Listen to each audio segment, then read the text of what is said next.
ಎಲ್ರಿಗೂ ನಮಸ್ಕಾರ. Welcome back to my YouTube channel. Dry fruits ಪೌಡರ್ನ ರೆಡಿ ಮಾಡ್ಕೋತಾ ಇದ್ದೀನಿ. ಇದಕ್ಕೆ 1.5 ಕಪ್ನಷ್ಟು ಮಖಾನನ ತಗೊಂಡು 1-2 ಸ್ಪೂನ್ ತುಪ್ಪ ಹಾಕ್ಕೊಂಡು ಚೆನ್ನಾಗಿ ಹುರ್ಕೋತಾ ಇದ್ದೀನಿ. ಇದನ್ನು ಪ್ರೆಸ್ ಮಾಡಿದರೆ ಚೆನ್ನಾಗಿ ಗರಿ ಗರಿ ಆಗುತ್ತೆ, ಅಲ್ಲಿ ತನಕ ಹುರ್ಕೋತಾ ಇದ್ದೀನಿ. ಈ ರೀತಿ ಪೌಡರ್ನ ರೆಡಿ ಮಾಡಿ ಸ್ಟೋರ್ ಮಾಡಿ ಇಟ್ಕೊಂಡ್ರೆ ಚಿಕ್ಕವರಿಂದ ಹಿಡಿದು ದೊಡ್ಡವ್ರವರೆಗೂ ಕೂಡ ಪ್ರತಿಯೊಬ್ಬರು ತಗೋಬೋದು. ಈ ಪೌಡರ್ನ ತುಂಬ ಹೆಲ್ದಿಯಾಗಿರೋ ಪೌಡರ್ ಅಂತಲೇ ಹೇಳ್ಬೋದು.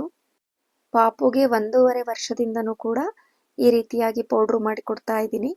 ಅಂದರೆ ಅವನು ಹಾಲಿನಲ್ಲಿ ಹಾಕಿ ಕೊಟ್ಟರೆ ಕುಡಿತಾ ಇರಲಿಲ್ಲ, ಇಷ್ಟಪಡ್ತಾ ಇರಲಿಲ್ಲ. ಹಾಗಾಗಿ ನೀರಿನಲ್ಲಿ ನೆನೆಸಿಟ್ಕೊಡ್ತೀನಿ. ಡೈಲಿ 2 ಸ್ಪೂನ್ ಖಾಲಿ ಹೊಟ್ಟೆನಲ್ಲೇ ಕೊಟ್ಬಿಡ್ತೀನಿ ಅವನಿಗೆ. ಮೊದಲಿಗೆ 1 ಬಟ್ಲು ಗೋಡಂಬಿ ಹಾಗೆ ಬಾದಾಮಿ ಮತ್ತು ಪಿಸ್ತಾನ ತಗೊಂಡು ಹುರ್ಕೊಂಡಿದ್ದೀನಿ. ಇನ್ನು ಸ್ವೀಟ್ಗೆ ಅಂತ ಹೇಳಿ ದ್ರಾಕ್ಷಿ ಮತ್ತು ಉತ್ತುತ್ತೆನೂ ಹಾಕ್ಕೊಂಡಿದ್ದೀನಿ. ಸೊ ಸ್ವೀಟ್ ಅದೇ ಸರಿ ಹೋಗುತ್ತೆ. ನೀರಿನಲ್ಲಿ ನೆನೆಸಿಟ್ಕೊಟ್ರೂ ಸ್ವೀಟ್ ಇರೋದ್ರಿಂದ ಹಾಗೆ ತಿಂದ್ಬಿಡ್ತಾನೆ. ತುಂಬ ಇಷ್ಟಪಟ್ಟೇ ತಿಂತಾನೆ. ಟೇಸ್ಟ್ ಕೂಡ ಹಾಗೆ ತುಂಬ ಚೆನ್ನಾಗಿರುತ್ತೆ ಇರೋದು. ವಾಲ್ನಟ್ನ ನಾನು ಸ್ವಲ್ಪ ಕಡಿಮೆ ಕ್ವಾಂಟಿಟಿನಲ್ಲಿ ತೊಗೊಂಡಿದ್ದೀನಿ, ಅದನ್ನು ಕೂಡ ಹುರ್ಕೋತಾ ಇದ್ದೀನಿ. 1/2 ಬಟ್ಲಷ್ಟು ಪಂಪ್ಕಿನ್ ಸೀಡ್ಸ್ ಕೂಡ ಹುರ್ಕೋತಾ ಇದ್ದೀನಿ. ಬೇಕು ಅಂತ ಹೇಳಿದ್ರೆ ಕೆಲವೊಂದು ಸೀಡ್ಸ್ನ ಆ್ಯಡ್ ಮಾಡ್ಕೋಬೋದು, ಬಟ್ ನಾನು ಪಾಪುಗೆ ಮಾಡ್ತಾ ಇರೋದಕ್ಕೋಸ್ಕರ ಇಷ್ಟೇ ಕೆಲವೊಂದು ಸೀಡ್ಸ್ ಹಾಕು ಅಂತ ಹೇಳಿ ತಗೊಂಡಿದ್ದೀನಿ. ಅವರಿಗೆ ಡೈಜೆಷನ್ಗೆ ಪ್ರಾಬ್ಲಮ್ ಆಗುತ್ತೆ ಚಿಕ್ಕ ಮಕ್ಕಳಿಗೆ, ಹಾಗಾಗಿ ನಾನು ಇಷ್ಟು ಸೀಡ್ಸ್ಗಳನ್ನ ಮಾತ್ರ ತೊಗೊಂಡಿದ್ದೀನಿ. 3/4 ಬಟ್ಲಷ್ಟು ಎಳ್ಳು ಹಾಗೆ 1 ಬಟ್ಲಷ್ಟು ಶೇಂಗಾ ಬೀಜನೂ ಕೂಡ ಹುರ್ಕೊಂಡಿದ್ದೀನಿ. ಸ್ವಲ್ಪ ಅಗಸೆ ಬೀಜನ ಹಾಕ್ಕೊಂಡಿದ್ದೀನಿ. ಅಗಸೆ ಬೀಜದ್ದು ಫ್ಲೇವರ್ ತುಂಬ ಜಾಸ್ತಿ ಬಂದರೆ ತಿನ್ನಲ್ಲ, ಹಾಗಾಗಿ ಸ್ವಲ್ಪನ ಬಳಸಿದ್ದೀನಿ.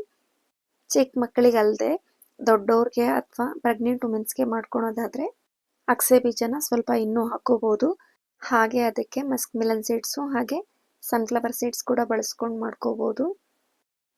ಮೊದಲಿಗೆ ಮಖಾನನ ಮಿಕ್ಸಿ ಮಾಡಿಕೊಂಡು ಸಪ್ರೇಟಾಗಿ ಹಾಕ್ಕೊಂಡಿದ್ದೀನಿ. ಎಲ್ಲನೂ ಒಂದೇ ಸರಿ ಮಿಕ್ಸಿ ಮಾಡಿದರೆ ತುಂಬ ಚೆನ್ನಾಗಿ ಪೌಡ್ರ್ ಆಗಲ್ಲ, ಹಾಗಾಗಿ ಮಖಾನನ ಸಪ್ರೇಟಾಗಿ ಪೌಡ್ರು ಮಾಡ್ಕೊಂಡಿದ್ದೀನಿ. ನಂತರ ಪಂಪ್ಕಿನ್ ಸೀಡ್ಸು ಹಾಗೆ ಶೇಂಗಾ ಬೀಜ, ಎಳ್ಳು, ಗೋಡಂಬಿ ಮತ್ತು ಪಿಸ್ತಾ ಹಾಗೆ ಬಾದಾಮಿನ ಒಂದ್ಸರಿ ಪೌಡ್ರು ಮಾಡಿಟ್ಕೋತಾ ಇದ್ದೀನಿ ನೀಟಾಗಿ. ನೋಡ್ತಾ ಇರ್ಬೋದು ಎಷ್ಟು ನೀಟಾಗಿ ಪೌಡ್ರ್ ಆಗಿದೆ ಅಂತ ಹೇಳಿ.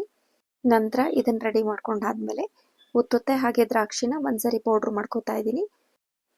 ಉತ್ತುತ್ತೆ ಹಾಗೆ ದ್ರಾಕ್ಷಿನ ಇದ್ರೊಳಗಡೆ ಹಾಕಿ ಮಿಕ್ಸಿ ಮಾಡಿದರೆ ಅಷ್ಟು ನೀಟಾಗಿ ಪೌಡ್ರ್ ಆಗೋದಿಲ್ಲ, ಹಾಗಾಗಿ ನಾನು ಉತ್ತುತ್ತೆ ಹಾಗೆ ದ್ರಾಕ್ಷಿನ ಸಪ್ರೇಟಾಗಿ ಮಿಕ್ಸಿ ಮಾಡ್ಕೋತಾ ಇದ್ದೀನಿ. ಇದನ್ನು ಮಾಡ್ಕೊಳ್ಳುವಾಗ ಕಂಟಿನ್ಯೂಸ್ ಆಗಿ ಮಿಕ್ಸಿ ಮಾಡೋದಕ್ಕಿಂತ ಸ್ವಲ್ಪ ಬಿಟ್ಟು ಬಿಟ್ಟು ಮಾಡಿಕೊಂಡ್ರೆ ತುಂಬ ಚೆನ್ನಾಗಿ ಪೌಡ್ರ್ ಆಗುತ್ತೆ.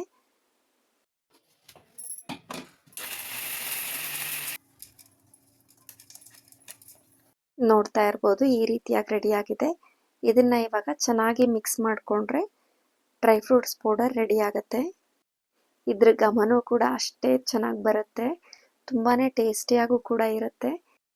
ಮಕ್ಕಳು ಹಾಲಿನಲ್ಲಿ ಕುಡಿಲಿಲ್ಲ ಅಥವಾ ಡ್ರೈ ಫ್ರೂಟ್ಸ್ನ ಹಾಗೆ ಇಟ್ಕೊಂಡು ತಿನ್ನಲಿಲ್ಲ ಅಂತ ಹೇಳಿದರೆ ಈ ರೀತಿಯಾಗಿ ಮಾಡಿಕೊಡ್ಬೋದು. ಕೆಲವೊಂದ್ಸರಿ ಲಡ್ಡುವಾಗಿ ಮಾಡಿಕೊಟ್ರು ಕೂಡ ಅವ್ರು ಇಟ್ಕೊಂಡು ಬಿಸಾಕಿ ಅಥವಾ ಒಡೆದ್ಬಿಟ್ಟು ಹಾಳು ಮಾಡಿ ವೇಸ್ಟ್ ಮಾಡ್ತಾರೆ.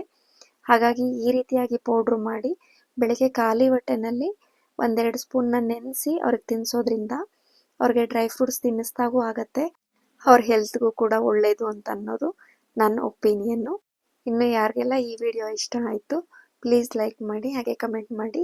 ಇನ್ನು ಯಾರೆಲ್ಲ ನನ್ನ ಚಾನಲ್ನ ಸಬ್ಸ್ಕ್ರೈಬ್ ಮಾಡ್ಕೊಂಡೇ ನೋಡ್ತಾ ಇದ್ದರೆ ದಯವಿಟ್ಟು ಸಬ್ಸ್ಕ್ರೈಬ್ ಮಾಡ್ಕೊಂಡು ನೋಡಿ. ನೆಕ್ಸ್ಟ್ ವಿಡಿಯೋದಲ್ಲಿ ಸಿಗೋಣ. ಅಲ್ಲಿವರೆಗೂ take care, bye bye, thank you.